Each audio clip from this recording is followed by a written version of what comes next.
Hello,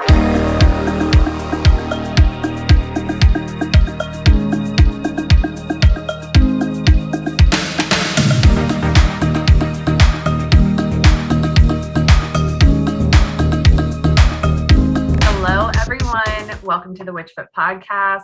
We're so excited for this episode. We are coming to you recording during Mercury Retrograde. So we're going to be walking you through a little bit of that energy because we've seen a lot of haterade around Mercury and what it decides to do, which it actually does quite often. And you've survived all the ones in the past. You'll survive this one. So we're going to talk you through that. And then we're going to talk a little bit about Synastry. And how you can think through your own chart and its compatibility with others. So we're really excited to get into it. Let's get into it. Okay, so the technicalities of the Mercury retrograde are that it is going retrograde in Gemini. So it started at 4 degrees Gemini. So this is mutable air, receptive thinking. And this is happening at the same time that Jupiter is going into Aries, so cardinal fire, and these are actually going to form a sextile. So we look at this as Jupiter is a little bit expanding, making this Mercury retrograde energy a little bit bigger feeling. So the way that we interpret how this energy is going to apply to you is you look for Gemini and Aries in your birth chart. You look for the houses that they rule, any placements in those signs, especially close to the beginning of Aries where Jupiter is going in, and early Gemini or late Taurus degrees, so where the beginning of that Mercury retrograde is happening. And what you're going to think about is what information is Mercury asking me to consider? So this is a review period. You're going to reflect on what comes up and how you might respond, but be patient. Don't necessarily run out, grab your phone, text somebody all of your feelings. Like, think about it for a second. At the same time, Jupiter is in this sextile supportive relationship, and it's daring you to take a risk on yourself. It's giving you a little bit of good luck. It's asking you to step outside of your comfort zone. So just consider both of those as we launch into the beginning of the retrograde, the first week or so. I think too, there's a whole, as we go through the period, it is this, May 10th is when it actually stationed retrograde. May 22nd is when Mercury will enter Taurus in retrograde. June 3rd is when Mercury will actually station direct in Taurus at 26 degrees. And then June 18th, it's going to complete the cycle and return to 4 degrees Gemini. So this is happening a little over the course of a month. So there's a lot more to it than just things like don't text your ex, be careful, don't drop your phone, etc. There's a Back up your documents. But do check the recipient of your email. Do check who you're texting that screenshot to, that it's not the person you screenshotted. Do those things. But there's more to it than that. Yeah, and we just want you to remember that the nonlinear thinking that accompanies Mercury retrograde is to your benefit. The reason it's a review period, it is a review period, and we mean that in the sense that you're going to be going over previous lessons. That's what happens when any planet goes retrograde. We're kind of going over a period of time again. But what's also special about retrogrades is because they're going backwards, their energy is going to manifest differently than it usually would. So the very analytical, precise, linear style that Mercury normally boasts, especially when it's in Gemini, is going to be replaced with, you could almost think about it as a more poetic, visual, creative, nonlinear. So don't be afraid of letting yourself outside of your usual boxes and routines. This is actually a really good time for you to kind of stress test those types of things. And really see like what works and what doesn't. So feel free to leave things behind. Feel free to embrace totally new things. It's a retrograde. It's for you, not against you. Oh my gosh. Yes. And like in the spirit of Gemini, where it's beginning its retrograde, you're taking in information.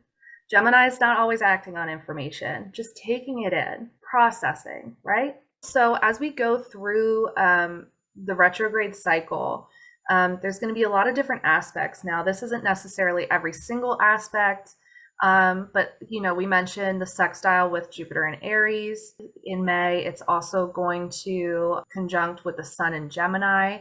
It's kind of going to trade off. The Sun going into Gemini and Mercury going into Taurus are going to kind of kiss and go their different directions. Later in May and into June, we're also going to have Mercury in Taurus retrograde, trine Capricorn Pluto, square Aquarius Saturn, and sextile Neptune Pisces. So there's some more aspects happening. Then when we get into June and Mercury starts going direct in Taurus, we're going to come back out the same direction. We're going to square Aquarius Saturn, sextile Pisces Neptune, trine Capricorn Pluto, and then finally return to that sextile with Aries Jupiter before hitting home and returning to 4 degrees Gemini. So like that big energy. And that's just like a lot of zodiac words that I just threw out, right? Like, what does that mean? Okay. So the way Andrea and I, the way WitchFoot thinks about these planets, signs, everything is like their energy components, their energetic building blocks. So when we think about Mercury in retrograde, we think about review. When we think about the Sun, we think about illumination. When we think about Gemini, we think of mutable air, i.e. receptive thinking. So then we can look at all these different transits and aspects that it's having, as Mercury goes through this retrograde and then direct, and we start to form a story, the energetic story of what's happening. So again, look where Gemini and Aries are in your chart, really Gemini, Taurus, and Aries, to kind of see where this path is going and then returning. That's going to be the areas of your life that are being activated. But these are the energies to consider. So, in the beginning here, Mercury is passing, the precipice of air, just getting into it, and it's receiving some information, considering things, and then it's going to return to review the commitment to your physical self in Taurus. So as you're going to review that information against your commitment to your body, you're going to kiss the Sun. You're going to have the interchange there as you cross paths in opposite direction, right? So there's going to be something illuminated. Jupiter in Aries is going to support any desire that you have to initiate, act on what you found while turning things up in your soil and your body and your earth. You're going to want to act on it.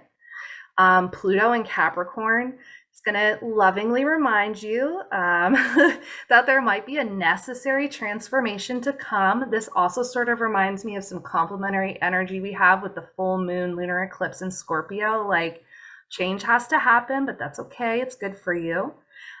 Because the other thing Capricorn Pluto in this trine with Mercury Taurus in retrograde is saying is some things you're going to have to leave behind, right? It's going to remind you of the legacy of the decisions you're making today, the work that has brought you this far. Like what Andrea said, you've been through retrogrades before. You can handle this one. Don't forsake all the work that brought you here. Just keep going. One more thing. Then you might feel a little bit of fortification from that trine with Pluto. It's a positive aspect. It's going to remind you of the transformation, but make you feel like you can handle it, because you can. Then Mercury is going to consult there with Saturn. Saturn's going to analyze, criticize, add some determination to what you're doing, some resolution, ensuring that there are no blind spots for whatever your new plan is, whatever you're transforming into, whatever you're changing. Saturn's going to make sure that that whole checklist is filled out. You are ready. Neptune and Pisces,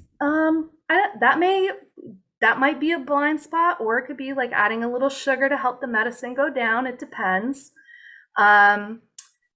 Pluto's going to come back, right? As Mercury starts to go direct, Pluto's going to come back into trine again. That may be a test. Like, oh, you got your new process now, you're all ready to go. Are you sure it's good? But a loving test, mom or dad giving you a test to make sure you're ready to go for your big day, right?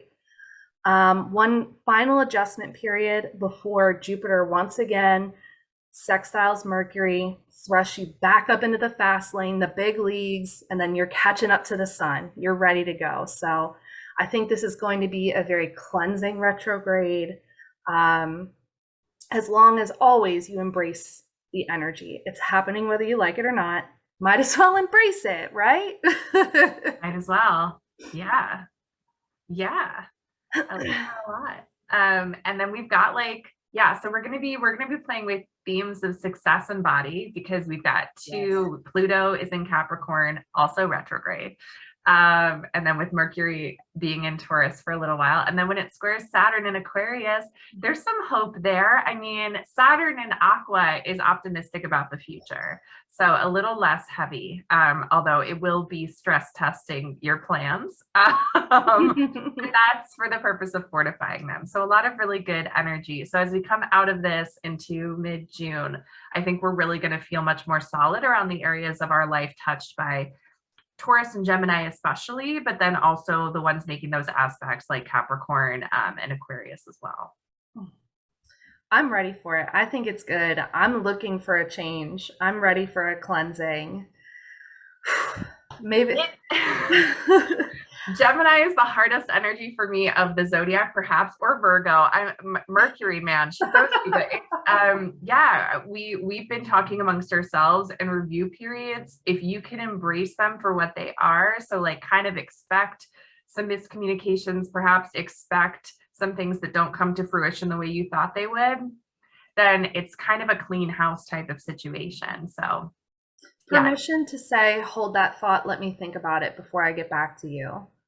Yes. If we haven't mentioned, so Pluto went retrograde a few weeks ago. Mercury just went retro. Any retrograde is a slowing down period because to even get to the point where they stop and turn back, they've slowed their normal orbital speed by quite a bit. And so it's always a time to pause and reflect. So yes, if you need more time to think through something or take action on something, take the time. Yeah, and if you feel slow and sludgy, it's not just you. It's the vibes, it's the weather. It'll be okay. It sure is. But Mercury is like a really critical planet. And Wendi and I were talking about this as well. And she actually identified it as perhaps the single most important planet to think about in Synastry, which I don't know that you find a lot of language like that around the Synastry spots online. I think a lot of Synastry is about Venus. I think a lot of Synastry is about your moon. Mars might come into play, but I don't know how much we talk about Mercury with Synastry. No, even your 5th and 7th house, right? Your elemental compatibility, earth and water, fire, air. Yeah, very little about Mercury. Although I have seen it, and I guess like I'm super biased, right? Like I'm a Mercury ruled person. Social hubs. Yep. Mercury ruled person marries a Mercury ruled person. Mercury rules our life. Yeah. So, excuse me, now I'm coughing about Mercury. I don't think it's the only thing you look at, but I think so. Synastry, first of all, WitchFoot, yes, we do Synastry sessions, but like the idea that Synastry is just for romance, no. Like I've used Synastry with coworkers, friendships. Synastry is just how two different people relate to one another. So it doesn't have to be romance. The pattern does this, right? Like you could do friendship or romantic partner. It's whatever. And you can have group Synastry as well. Like it's not just two people. I think about my family Synastry all of the time. Oh yeah, for sure. Yeah, like what the cross, like I have a cardinal cross family, so there's a lot of like actionable, we're doing this energy. You guys have a lot of like mutable and Mercury energy going on. There's a big difference. We all love each other and get along and gel, but like there's definitely a different vibe, one home to the other. Mm-hmm. It's for real. But I feel like Mercury in general, like, okay, communication is the most important part of a relationship. Mercury is your communication planet. You could talk about the 3rd house. That's also important, I think. But even more so, I think, is what your placement, the house that your Mercury is in. That's going to tell you that the energy, the vibe of your communication style, and then what you like to communicate about. And not just the things that are coming out of your mouth, but the information that you're letting into your brain and actively processing, the things that you empathize with, the things you rail against. And it's not about just being compatible either, right? Like, No. there's no two Mercury signs that I would look at and be like, oh, you're never going to get along. But because even if it's two that should be, for example, my husband and I, he is a Gemini Mercury and I'm a Pisces Mercury. So those are naturally in a square relationship. But that can be positive because, you're covering blind spots and we're both Mercury ruled people. We like to be right. So that's nice. But also, again, I'm a Pisces Mercury. His Mercury is in his 12th house, in Pisces house. So it adds, je ne sais quoi. Yeah, absolutely. Because your Mercury, where it's placed, will tell you. So mine is in my 10th house, and I have a lot of trouble spending too much time learning, communicating, thinking about things that aren't going toward my ultimate goals here with WitchFoot. Not because it is the career house, but it's your public works. And so things that don't seem like they're contributing in any way to my public face, I just get bored with. And so I need somebody who can roll with that, who's either focused in the same types of areas, or who can at least entertain my desires to be focused there a lot. My husband and our Mercury, we are quincunx, which is another really tricky relationship. It means that different modality, different element, like we got nothing. But it actually works out really well in these really fun ways. He has a Cap Mercury to my Leo Mercury. I think that he likes a little bit of scorched earth in our communication. And as we go into more Synastry stuff, I'll explain other reasons why it works. But there's lots of ways in which your Mercury can kind of decode. It's also how you talk to yourself. So like, if you have a Virgo Mercury partner, know that they're really hard on themselves. And so any criticism that you add to the pile is going to be really harsh, like taken really harshly. So knowing somebody's Mercury also helps you kind of understand the internal dialogue that you're competing with or adding to. It might help you diagnose your own inner voice and figure out like where you're hardest on yourself, and stuff like that. So in Synastry, I always say giving somebody relationship advice who's going through something or in the process of finding themselves is like trying to give directions to somebody wearing drug goggles. Like it's incredibly difficult because if you don't know where you're coming from, how am I supposed to advise you about where to go from here? Knowing your own Mercury and understanding the ins and outs of your communication style, what you need, how you like to be spoken to and respected, what excites you about the world and what you want to learn more about, like super important to know. And then to find a partner who can kind of level with you in some way there. Yeah, I also think that understanding someone else's Mercury and your own Mercury is key to just building empathy for yourself, communicating where you're coming from, and having empathy for the other person. And so, like, I go back to, again, my husband's Gemini Mercury, my Pisces Mercury, understanding that he is just communicating tons of information to me without any feeling attached to it. Like he's just curious and learning and sharing those things. And it's only what he says with his mouth is only a fraction of what's in there.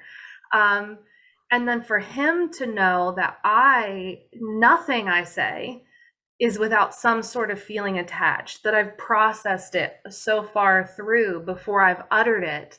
And it means a lot to me.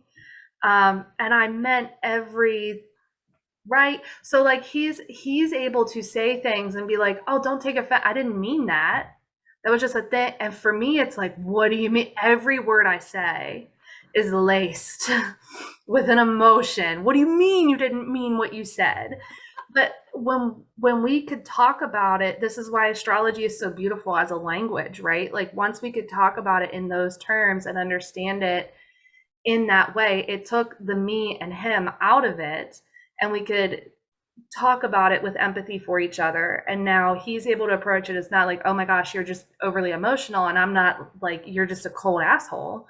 Like, you know, we can communicate effectively. Thank you, Mercury. Yeah, absolutely. Any archetypal language. So we've talked in previous pods about the Enneagram. Any archetypal language you use that helps you level with one another and speak to each other with a vocabulary that kind of removes moral judgment, removes like some of the other layers that you can put on top of it is super helpful. And we've landed on astrology because it's the most nuanced and because we love the dynamism that's created by the fact that the sky never stops.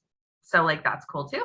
But any language you can use as you're getting to know yourself and a potential partner or a potential friend, like it's all good stuff. But as we move into Synastry, we just kind of wanted to talk about how we would go through a chart so that you can kind of start to think through like how you would start analyzing your chart compared to another. And the first thing that we would do is just look at each chart in totality, the whole thing, and kind of get like a vibe check. So this is going to be a lot easier for you to do on your own chart because I assume you've been looking that over.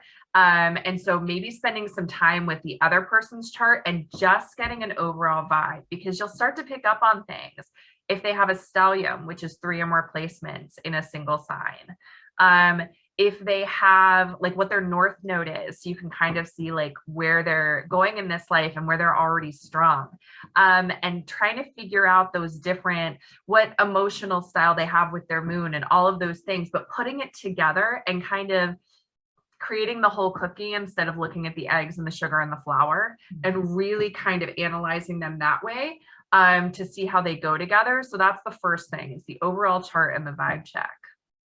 Yeah, so you're like, we would call it like the major themes or the energetic clusters. Like you're looking for those concentrations of energy, right? Like the stelliums, or like, wow, like all of their placements are in like these few houses. Or they seem to all be concentrated in fixed signs or earth, right? Like elements, modalities, things like that, or specific, you know, signs, right? Like a stellium, or like, wow, there's Sag sun and everything is piled up in Scorpio to Capricorn. Wow. And some are more spread out, right? There's all different charts. So you're looking for what those things immediately tell you.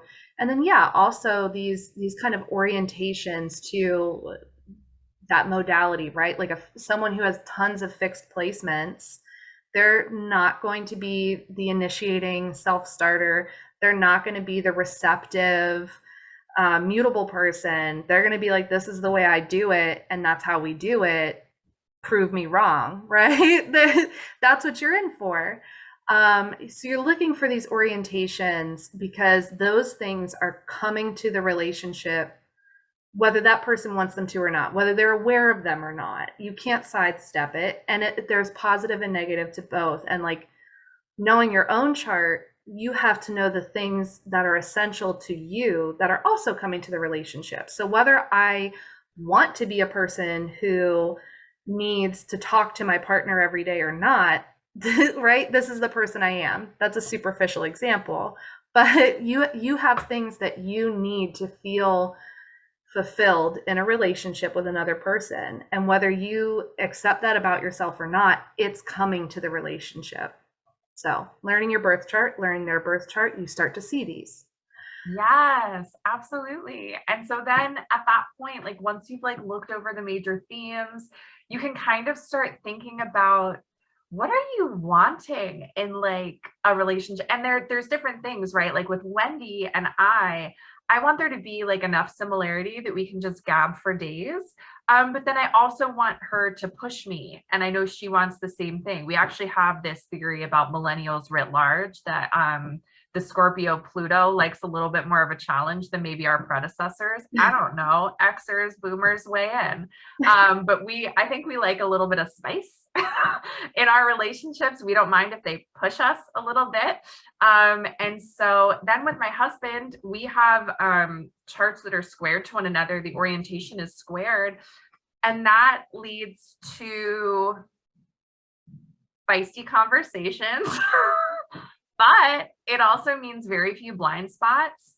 And because he's still coming from a cardinal cross orientation, pretty much, he's got actually a fixed axis, but we conduct ourselves in many of the same ways. So the way we kind of hold ourselves and the way we kind of see our home and the way we move in the world are so similar that even if we're coming from a different psychology, we can at least respect the approach.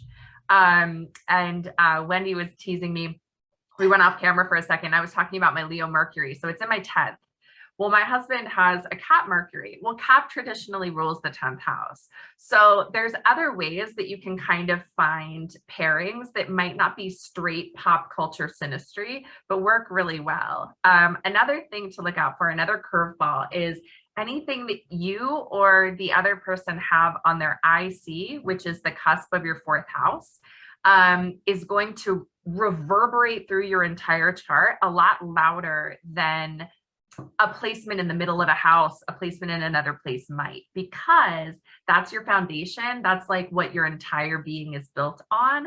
And so my husband happens to have Mars there. And so he has no fire in his chart, 0 fire. I'm a fire north node. I'm a fire stellium. I have a few things in Sag. I'm a fiery lady. Fire. And so you would think I would bowl him over, or he would just be like so over it. But because of that Mars placement on his IC, he can go toe to toe with me. I'm making it sound really adversarial. We just love engaging each other. I would be really annoyed if I could bowl over my partner, or if I could bowl over my best friend. They're both very tough people, but I appreciate that. I like the pushback. So, so there's other things you can start to look for too, just as you learn the ins and outs of your chart, but also astrology and these different things that kind of pop up and make themselves known in ways that are maybe unexpected. Mm-hmm. Yeah, I think when you look at, your run-of-the-mill synastry calculators, articles, pop astrology synastry, it's very like crush oriented and trying to figure out like, what does a Capricorn Mars man look for in a lady? And then like, okay, because like, why are you reading that article? Because you want to become what your crush who has a Capricorn Mars likes. That's not a good look. That's not the thing. That's not what we're out here finna do in 2022, guys. Like, we don't even know what tomorrow is. Let's not try to be something that some other person would like, maybe hypothetically, right? So, like, to us, synastry is more about any given relationship, trying to figure out not like, do these people go together? Are they compatible? Because really, anybody can be compatible. It's about, when I look at these two charts, what's the most fruitful potential, or what is the highest energetic potential here? Like, what is the best thing that's going to come out of this relationship? And then what are the potential tension points in this relationship? And not just what are the tension points, but how would these two people be able to work together to harmonize, to resolve those tensions? How would these two people work together to make fruitful choices? And is this pairing a fruitful choice? Or is this person potentially going to trigger things in you that you don't want to deal with, or they're going to hurt you more than help you grow? So I think there's, yes, you can look at your moon, your Venus, and other people's Venuses. But even that, I would caution, like, you can get some information from it from a compatibility perspective. But, I look in my own chart, I have a T-square set up, right? So with some planets that are important for synastry, my Mars and my moon are in opposition Taurus and Scorpio, and then I have an Aqua Venus that squares them both. Okay, so if you walk into my life with, say, a Taurus Mars, on my Mars, whoo, sparks, right? Like Mars on Mars. Oh, like put a fire hose in the bedroom, Jesus. However, your Taurus Mars is now going to be opposite my heart and square to my desires. So, like, it's not necessarily a slam dunk. But at the same time, my chart is naturally oriented to that T square. So maybe I like that. Right? It could be any different thing, but you can't just look at this singular placement and not consider the rest of the chart for yourself or that other person. Another good one is, you know, a lot of times, okay, well, if these things are in opposition, they can't be good. Not true. I think, like, if you have, my husband and I have this sun opposite moon, you have what I call the full moon effect now in your relationship, which is like this very full, exciting, it can lead to burnout too much, but like a very bubbly, exciting, full, like, let's do things where like we have all this stuff, an abundant feeling in your relationship. Conjunctions are always considered positive, right? Wrong, obviously. One of the synastry aspects that we've seen.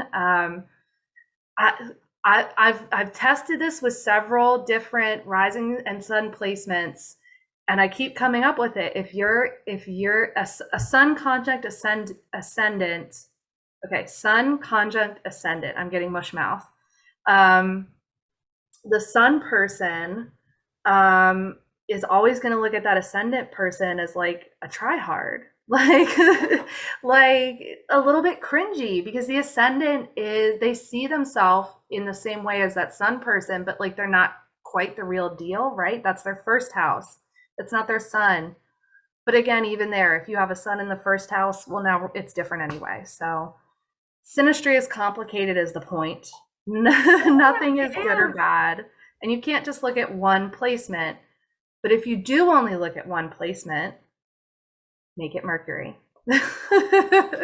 Yeah, and use this as a fun reason to get to know astrology better. Like, you'll start to like use visual patterns. The hemispheres of your chart matter, whether a lot of things are above the horizon line or below.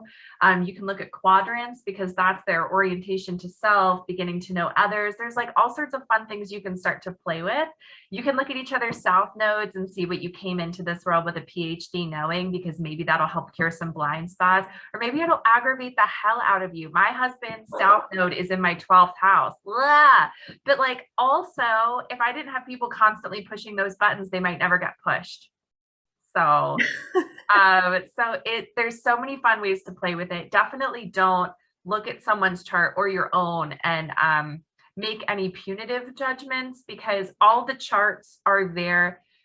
All the energy here is here for a reason. Yours is here for a reason. And there's lots of people that would love to be with you and to experience your energy. So don't play small. Certainly, I hope you don't read any articles on like how to be more like somebody else so that people like you. No. Just get to know yourself, get to know your chart, and really enjoy it. And hey, Mercury retrograde sounds like a great time to go back over some basic astrology, go back over your chart, maybe dust it off, see some things you hadn't seen in a while. I still find new things about my chart. I do too. Sometimes I go to bed and wake up thinking about my chart and other people's charts. I go like, aha, I never noticed that. I do think too, I will give a plug to the pattern, because I'm not endorsing the pattern necessarily unless they want to pay us. Then I'll endorse them. We use you. Yeah, we do use the pattern. It's fun, but I think what I like to do with the pattern, I'm one of those people. I never grew up from reading like YM and Cosmo and everything else. So I love to put like me and a celebrity romantic pairing into the pattern and be like, are we going to be like, are we going to get married? But what I like to do with it is not just see what they say. I like to then go out and look at the celebrity's birth chart, right? Because I want to know, why did the pattern think this or that? And then you start to notice trends. So like there are some things that I wholeheartedly disagree with the things that they say. And then, right, because the pattern says that Andrea and I are complicated guys. They don't recommend our pairing. I think they're wrong. 20 years would say that they're incorrect on that.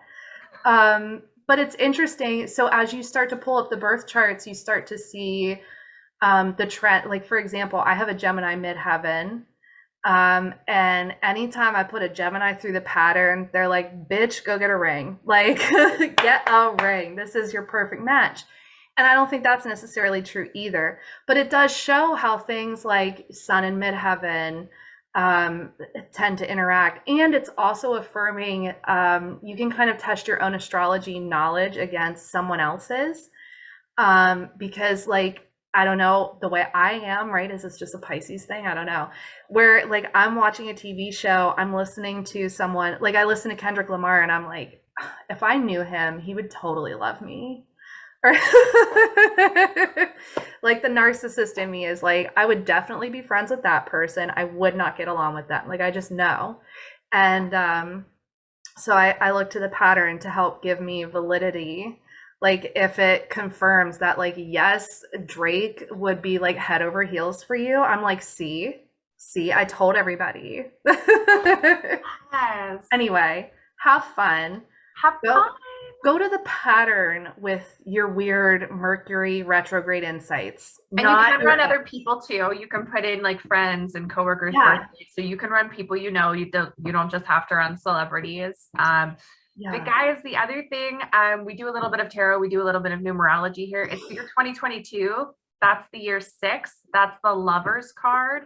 So 2022 is a great year for Synastry. It's a great year for the Lovers card is Gemini's card. So it's actually an air card. It's not a water card like you would think, right? Love, mushy. No, it's actually about intelligent pairings, thoughtful ways that two things can come together for a karmic partnership, a partnership that outlasts time. So make wise choices, and that means being yourself and knowing yourself, and really like use all this stuff to your advantage. Use these review periods to your advantage. Have fun, play. You're going to send me on an Adrienne Rich tangent if we're not careful, talking about choosing intelligent, like using your brain for love instead of just like lust. Oh my God. I may have to put a quote in the show notes about that. Oh my God. We do be loving some Adrienne Rich. But please play with Synastry. Please play with your own chart. And we're always here to help if you need a further diagnosis. We are. Find out who you are, guys. And do it on purpose. Whoop, whoop. Happy Mercury retrograde.